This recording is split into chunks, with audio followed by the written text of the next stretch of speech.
ஹெல்த்தியாக காலையில் நம்மளால உணவை வந்து கண்ட்ரோல் பண்ணவே முடிய மாட்டேங்குது. எல்லாத்துலேயும் அரிசி மாவு அரிசி மாவு அரிசி மாவு. அட இதுல அரிசி மாவு இல்லையா? என்னடாது இதான் பிரெக்னென்ட் உமன் வாரத்தில் 2 நாள் சாப்பிட்ற கரெக்டான காலை உணவு. கர்ப்பிணிகள் காலையில் இட்லி தோசை பொங்கல் இதுதான் நம்ம இதில் சாப்பிட்றோம். ஆனால் அதனால சுகர் தான் ஜாஸ்தி வருது. பேபியும் ஆரோக்கியம் வந்து கரெக்டாக இருக்கிறது இல்லை.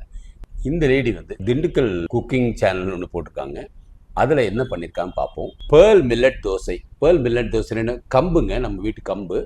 அதை வந்து 1 கப்பு எடுத்துருக்காங்க. கம்பு வந்து இப்போ நிறைய இடத்துல கிடைக்க ஆரம்பிச்சிருக்கு. அப்புறம் சென்னா, நம்ம கடலைப்பருப்பு வந்து 1/4 கப்பு. அப்புறம் தோரம்பருப்பு 1/4 கப்பு. பாசிப்பருப்பு 2 டீஸ்பூனு. உளுத்தப்பருப்பு 2 டீஸ்பூனு. இதான் போட்டிருக்காங்க. போட்டுட்டு அது நல்லா கழுவிருக்காங்க. சுத்தமான தண்ணியில் 2-3 தடவை நல்லா கழுவிட்டு, அப்புறம் அதில் ஒரு 5 சிகப்பு மிளகா போட்டிருக்காங்க. அதை அப்படியே வந்து மிக்சியில் போடுறாங்க. கொஞ்சம் இஞ்சி, வெள்ளைப்பூண்டு 4, அப்புறம் பெருஞ்சீரகம் வாசனைக்கு போட்டிருக்காங்கன்னு நினைக்கிறேன். கொஞ்சம் கடக்க முடக்குங்கிற மாதிரி வரணும். அதை எடுத்து திருப்பி நம்ம வந்து இதில் பாத்திரத்தில் போட்டுட்டு மஞ்சப்பொடி போடுறாங்க. அப்புறம் வெங்காயம் போடுறாங்க, கருவேப்பிலை போடுறாங்க, கொஞ்சம் மல்லித்தழை போட்டுக்கிறாங்க, எல்ஜி பெருங்காயம், கொஞ்சம் பெருங்காயம் மேலே வாசல் போட்டுட்டு கல்லுப்பை வந்து பொடி பண்ணிவிட்டு அதை லைட்டாக போட்டுட்டு அதை நல்லா மிக்ஸ் பண்ணிடுறாங்க. இதை மிக்ஸ் பண்ணிவிட்டு இது நம்ம இட்லி மாவு தோசை மாவு வந்து ராத்திரி ஃபுல்லாக ஊற வைக்கணும் இல்லை, ஃபெர்மெண்ட் பண்ணணும் இல்லையா, புளிக்கணும்னு சொல்லுவோம் இல்லையா, அதெல்லாம் இல்லைங்க.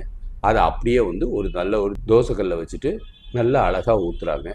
இது ஊற்றிட்டு அதில் வந்து லைட்டாக வந்து கொஞ்சம் பட்டர் போட்டுக்கலாம், இல்லாட்டி கொஞ்சம் நல்லெண்ணெய் ஊற்றிக்கலாம். உங்களுக்கு எந்த எண்ணெய் வீட்டில் இருக்குதோ அதை ஊற்றிட்டு மீடியம் ஃப்ளேமில், ரொம்ப ஹை ஃப்ளேமில் மீடியம் ஃப்ளேமில் வச்சுட்டு அதை அப்படியே கொஞ்சம் நேரம் திருப்பி போடுறாங்க.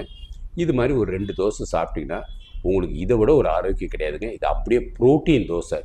கம்பு, கடலைப்பருப்பு, தோரம்பருப்பு, பாசிப்பருப்பு, வெள்ளை உளுத்தம் பருப்பு, இது 5மே ப்ரோட்டீன். மிளகா வந்து என்னது, அதில் வந்து அயர்ன் இருக்குது.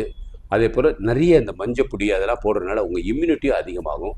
குடலில் இருக்க பாக்டீரியாஸ் நல்லது. இந்த சகோதரிக்கு ஒரு வாழ்த்து தெரிவிச்சுக்கலாம்.